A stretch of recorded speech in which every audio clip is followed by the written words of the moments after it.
Hello, friends, and welcome to the Optimized Advisor Podcast, where we focus on optimizing the well-being and best practices of insurance and financial professionals today. On this show, our objective is to help you optimize your life, optimize your profession, and learn from other optimized advisors. I'm your host, Scott Heinela.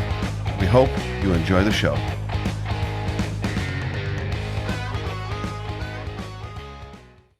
Neil, how we doing? Great. How are you, Scott? Very good, very good. Let me adjust the lighting a little bit here for a moment. Yeah. Thank you for taking the time to join us today. Of course. Glad to be here. Thanks for having me. We are talking everything video production today so that our advisors can be properly equipped and highly educated and not make themselves look like total amateurs when recording videos. At least that's our hope today, right? Right. That's the goal. So let me do you the proper introduction that I was provided, and then maybe we can just talk a little bit about more about what it is that you do within the context of Producer's Choice, how you've been helping us and our advisors, and then a little bit about where you came from. Yeah, absolutely. Okay.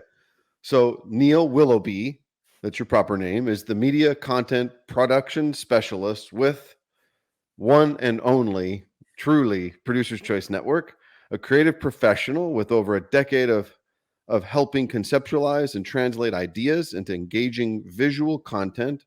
His passion for storytelling motivates his approach to each project. With Producer's Choice Network, Willoughby is now using his skill to help advisors better connect with their audience. I will tell you, you certainly have been a wonderful asset and complement to our team and our initiatives. So thank you to that. Absolutely. My pleasure. Hopefully we're not boring you too much with some of the work that we're doing. No, it's been great. I mean, I actually, in some of my notes I have written for today, I used Optimized Advisor as what to do when creating video content for advisors.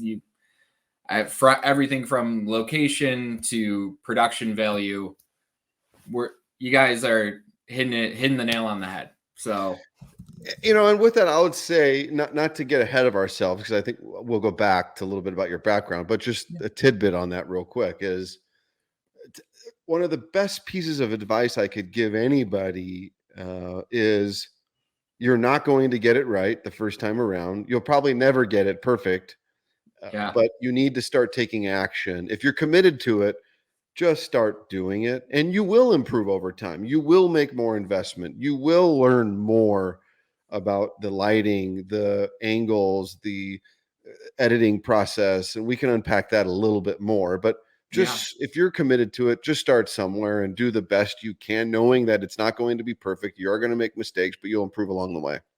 Of course, 100%. I mean, that's video, and creating video content is more accessible than ever now. I mean, we all have cell phones, most of our computers should have webcams.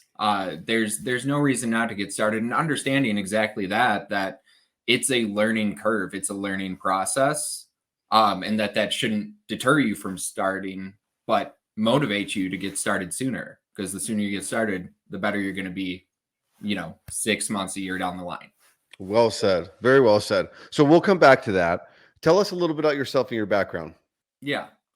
Brief background. I went to a trade school right out of high school for television production.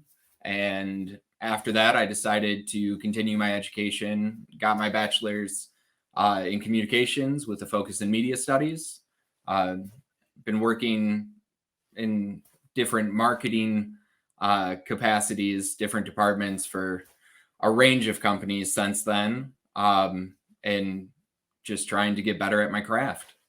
So excluding the excitement and wondrous challenge of working with financial advisors and insurance, marketing initiatives, give me an example of a project in your past that you really enjoyed. This was a video production I did that was super, super cool, and loved doing it. Yeah. All right. So outside of Producer's Choice Network. Yes, thank you. Yeah. Outside. That would be the easy answer. Exactly. It would be hard to choose just one so far, but I've done a lot a lot of different projects. I always like shooting music videos; those are fun. And I've got the opportunity to direct and shoot a couple of those. Which anything that I can really kind of not have constraints on my work and go into it with a full creative mindset, full send to express that. I think those um, are probably my favorite to work on for sure. Okay. All right. So, and it's interesting because I think a lot of the times allowing, certainly in the context of insurance and investments and things like that. I mean, certainly the investment world, we're in many cases we're bound by what we can say, hence compliance. However, it would be very interesting to allow yourself to free think as it relates to the imagery, the messaging, the video content of it, the non-verbal portion, Yeah, if you will. And so pushing that envelope, I think, could create wonderful opportunities for agents and for us, in working with. I mean, our role isn't dramatically different, or I should say our initiatives aren't dramatically different for us trying to captivate and attract the attention of our advisors than that are of our advisors trying to capture the attention of whatever client market they're trying to serve.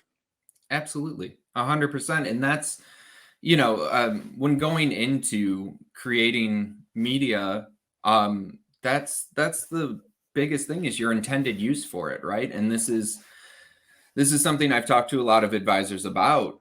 What is the purpose of the content you're creating right now? And identifying that on different levels, Mhm, because that's why are you creating this content, and why mhm. should people care is a big question that you should answer before you go any further. um and that goes back to intended use. Am I using this video, is it a live webinar that's going to be seen once and maybe on replay? Is it a TikTok that I have 30 seconds to get a message across? Is it is it a social media ad that, as someone's scrolling, I need to grab their attention and stop them from scrolling, which is a hard thing to do. Very, very much so. Okay, so let's kind of go back to maybe start with video 101. Yeah. Advisors saying, okay, I commit to the fact that I'm really going to implement a segment of my educational marketing platform to video production and making that available. And we're going to make that available initially, let's say, as content from educational purposes, working with our clients on our website. We're then going to maybe advertise in some capacity on Facebook. So video 101, what is it that I absolutely need to know and have to get started? Is it just an iPhone and a fuzzy mic, or what else do I need to know? Right, absolutely. So, what I would say, let's start with equipment. All right. Um, I've had advisors ask me, "Hey, do I need to go out and drop $5,000 on a camera right now?" Because a lot video production can be exciting, and a Mhm. lot of these advisors are excited to do it and want to immediately jump into the deep end, which love that enthusiasm. Um, but the best camera is going to be the one you know how to use, right? Or the one you can operate correctly. Mhm. Right. A lot of these higher and higher end cameras, and like we Because said, the reality of it is, right, video today it's I mean, yes, there's a lot of nuanced features. We can get very, very extensive and elaborate, but they're all very, very high pixelated, right? That's the key. It's high quality content first. exactly, exactly. And if you have an iPhone, that camera shoots 4K now. You Right. know, 4K is something we can touch on later. Just that's another question. But it really it's using equipment that you Mhm. know how to operate, or purchasing the equipment and learning how to operate it. Great Because advice. Yep. yeah, but you obviously need a camera, and whether you start off and that's your phone, just for something to throw up on your social media, or your webcam if you're recording a Zoom webinar, there are ways to make cameras look better that might not be, higher end cameras. Right. And that's going to be your lighting, it's going to be your sound. Okay, Lighting, let's talk a little bit about sound. yeah, sound. Um, Obviously You should anything definitely have some form of a mic, correct? absolutely. Okay. Absolutely. And the range of that, in like high quality microphones are so accessible. If you're plugging in for a Zoom webinar, I mean, right now I'm using a USB mic to plug in, and just a Blue Yeti, which Sounds are perfect. And that thing's like what, $150 or something? exactly. They got the Yeti Nanos that are even cheaper. So there should Um, be no excuse to anybody professionally who conducts business virtually in a video, Zoom, webcast context. Stop using the generic mic. Buy yourself a proper mic that can plug into your USB, or, like you said, one of these other external mics yeah. that produces significantly greater audio quality. Oh, 100%. If once you get into your camera setup, you can get a nice shotgun mic for around the same price that will plug directly into your camera body. So you have your video and audio track on the same file, which makes it easier for yourself in post production. Or, as you have for Optimized Advisor, you have the nice studio mics that you can Right. record separately. So there's different levels to it, but getting better sound quality is an easy step to making your videos more professional. Yeah, talking a little bit about those mics real quick for a moment. I mean, if you're really, really looking for the future in the long term, investing in a good quality mic like what we have, The Sures, you know right? what we're using? I don't even know. You Yeah, know? you're using the Shure Yeah, mics. sure. Right, right. Yeah, That's right. which are very nice, very nice. I have a couple Rode Pod mics Which that, are very good too. yeah, So with those, take it for example, you have the ability with professional, I would say more, this is more professional level editing, if you will, sound engineering and things like this. But even in let's say I'm conducting a podcast or recording a video with a good quality mic like that, and I'm in a hotel lobby, or maybe even a small coffee shop or something, and I've got background noise, right? You would have the ability, or those mics have the ability to only pick up what's in front of them per se, but they also, then you would have the ability to maybe drown out some of that background noise. yeah, yeah. So that's actually something I wanted to bring up in pre-production, but a lot of these nicer, higher level mics are extremely directional, meaning they will pick up the most audio where they are pointed. So the shotgun mics that attach to your camera, those nice Shure mics that you have in the studio, even the mic I'm recording on right now, there are directional settings where Hmm, it's going to pick up what's in front of it and kind of lay down on the volume everything around. interesting. I mean, if you don't know, you don't know. But it makes. I will say this, for the beginner, it definitely makes um, going out on the limb and starting this much more comforting, less stressful.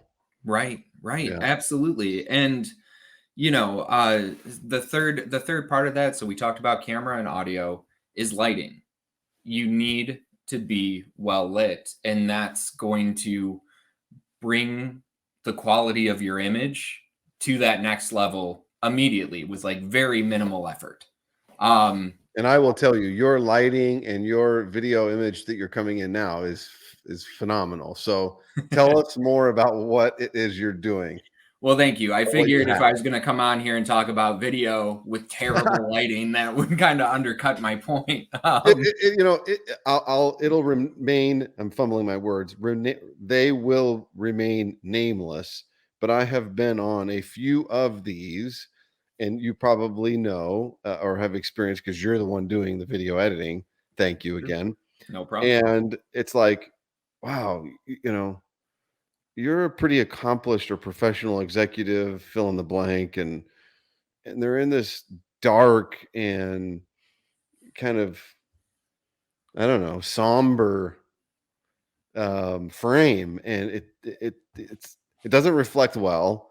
It's not positive. It doesn't give you positive feelings, Right. and so you need to be cognizant of that. So, anyways, go on. No, yeah. Um, Real quick, touching on the setup I have here and how we're talking about nicer There's cameras. real depth to your video right now. Yes.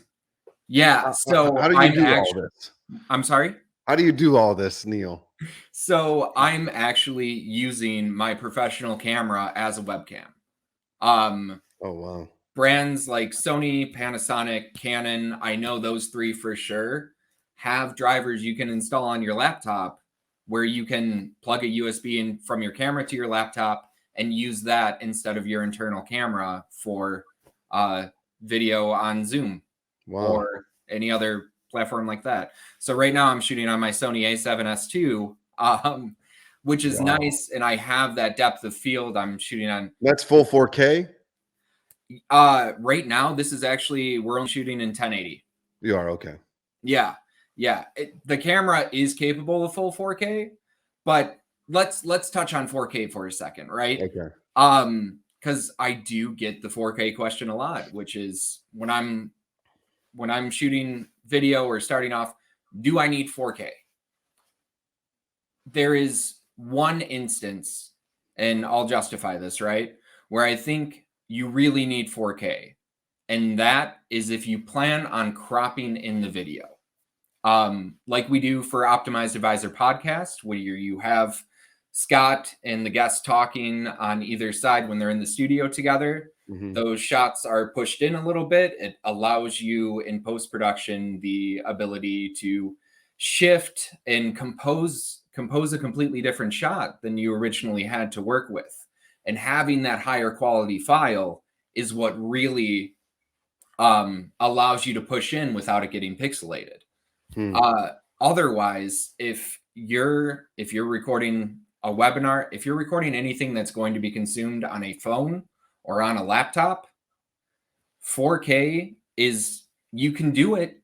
It looks good, but those file sizes are huge to work with. They take up a lot of space, and it's diminishing returns, because if you have it for a video that you're putting on Facebook, not a lot of people you're not watching Facebook on your flat screen. Right. Yeah. So it's just at the end of the day, it's wasted resources unless you're using it for that specific, or you're recording in that specific way. Right. Lighting. Yeah. So huge. It is. And I feel with everyone, with advisors, but even other clients I've worked with over the years who, were new to video, and I was coming in to help elevate their video production. It was, lighting is a very overlooked part of production in general.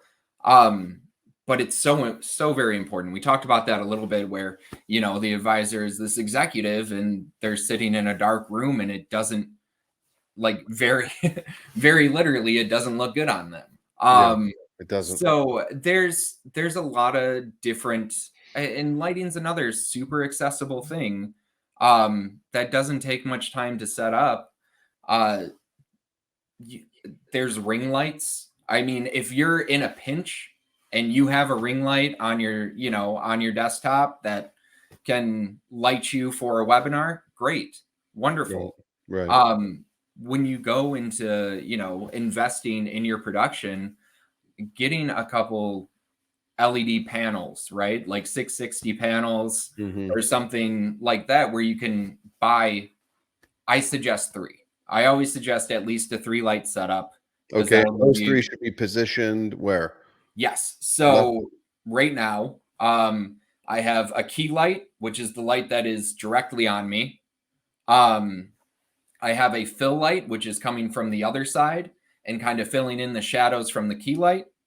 And then if I was against a wall, I would have a backlight, or, if I was closer to the wall, I still have a backlight going on. Hmm. I've got a little intense with my lighting setup today, but a backlight that's going to light behind you. And if it's coming from there you go, like this direction, you Right. get a little bit of the light behind you, and Right. it creates more of a depth of field. Um, and just creates better looking, more professional looking video content. Okay. All right. And what about natural lighting? We like it. We don't like it. We need to be careful about it. How does that work? So you're right. It's all of the above. Okay. So it depends. It depends on what you're using it for. If you're outside and you're well lit, I mean, really at the end of the day, the main thing is that you're well lit, right? Um, But that being said, you don't have control of the sun the way you have control of your own lighting setup.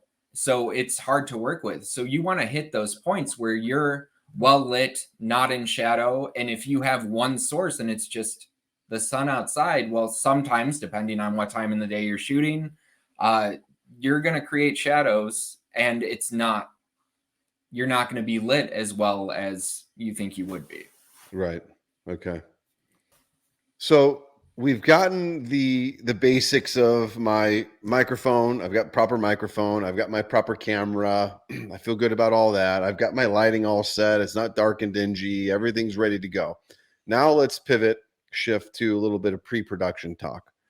What are the best practices there and things I need to look for and be aware of before I hit that record button? Right, right. Um, First off, I'd like to touch again on intended use. Not only is that going to inform your messaging, but it's also going to inform how you're shooting it, right? Uh, like like I mentioned previously, if your intended use is for a to be seen on mobile, like just on a phone, on TikTok or Instagram Reels, that's the only time you want to record vertically instead of horizontally, right? Otherwise, if you're using it for anything except that, always record vertically.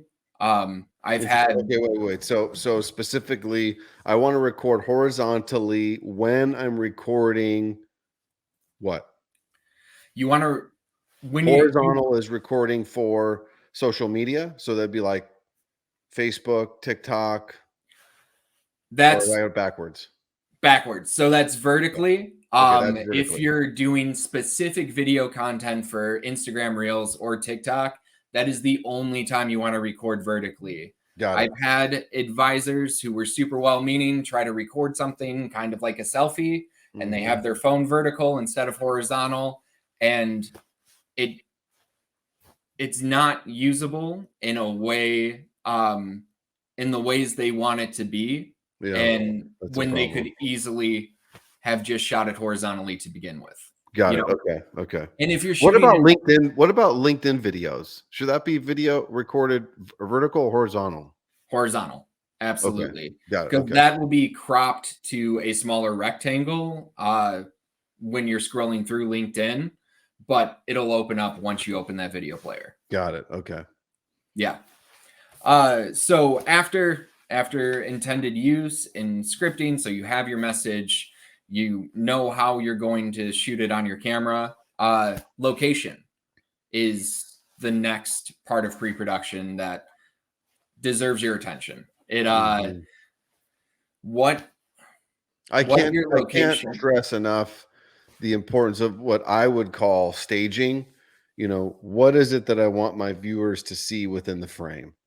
Yeah. And sometimes you're limited. I get that. So in courtesy or example to this, we're somewhat limited in what our frame is. Now we can have some control over our backdrop, but I shouldn't be doing this outdoors. I need to be close to the microphone. This is an intimate setting. But in some cases, I've got some creative bandwidth, if you will, right, and leadway. The question becomes, how do I maintain similar audio and video quality? Right. Um, I swear you're like reading my notes, because that was Am I? I'm the sorry. first bullet point under location was create a visually interesting space Yeah. without distractions. And that's not just your background. That's not just your immediately surroundings, but it's also how you present yourself, right? Mhm.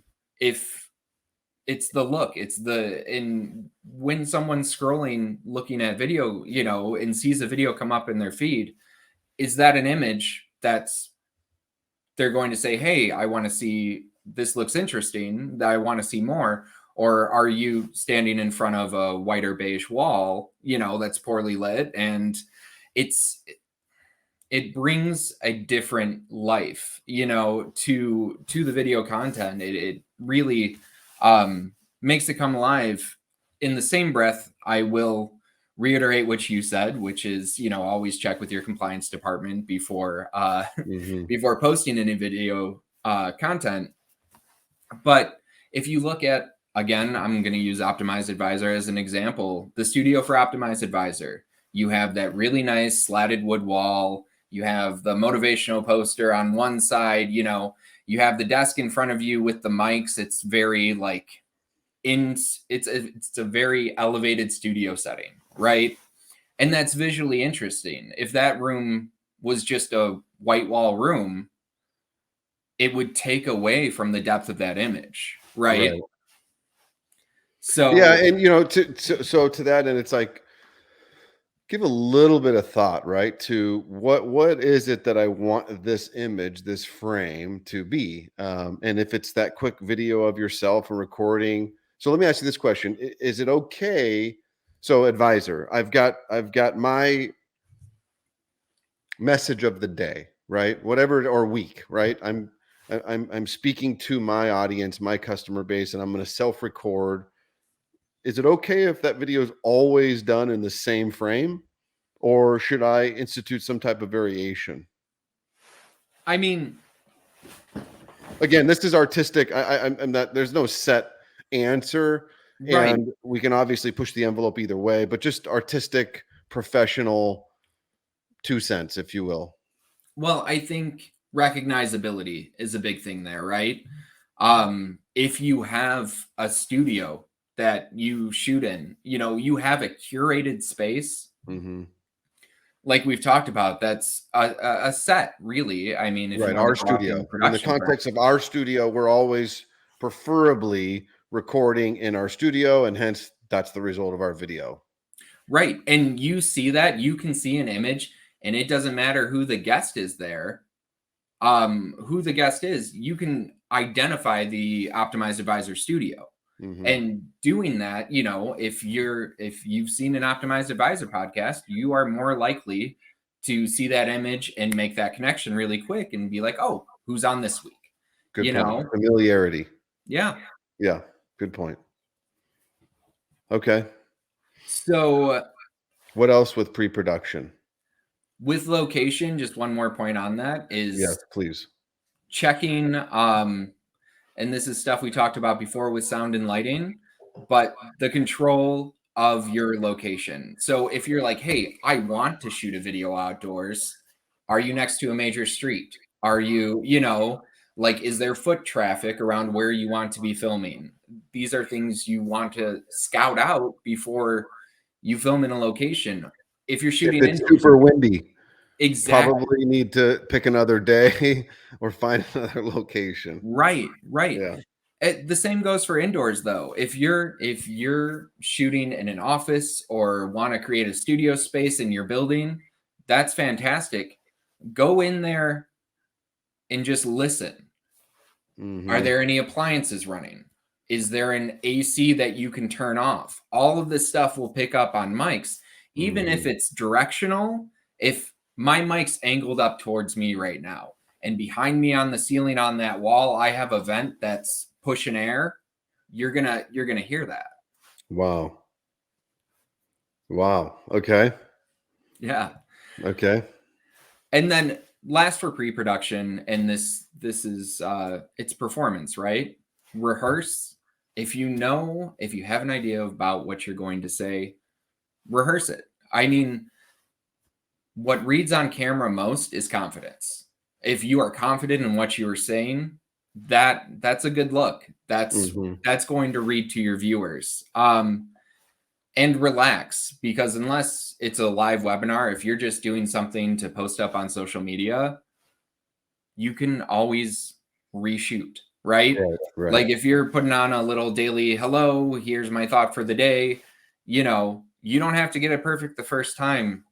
All of this is digital now, and the files are easily deletable. So commit to making it good, and that might mean 5-10 takes.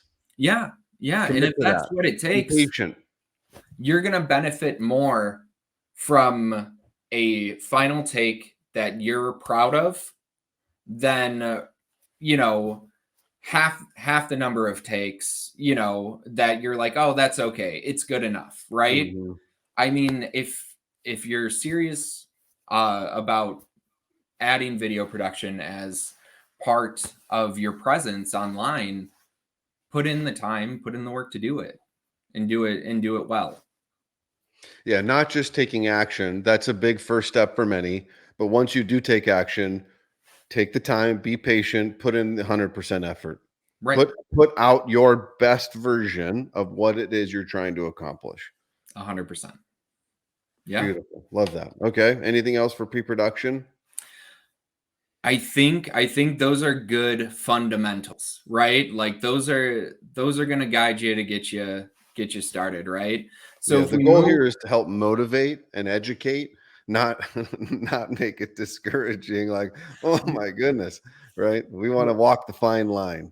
Well, and that's the whole thing, it's not like we're shooting on film, right? It's not the 1930s and film stock's expensive. There's no reason not to do an extra take. We hope you enjoyed listening to part 1 of my conversation on video fundamentals with Neil Willoughby. Stay tuned for part 2, where we dive further into video production and post-production best practices. Take care, friends. Thank you for tuning in to today's episode. Please subscribe, like, share, leave a comment or review. Be sure to check us out on social media at Optimized Advisor Podcast. Till next time.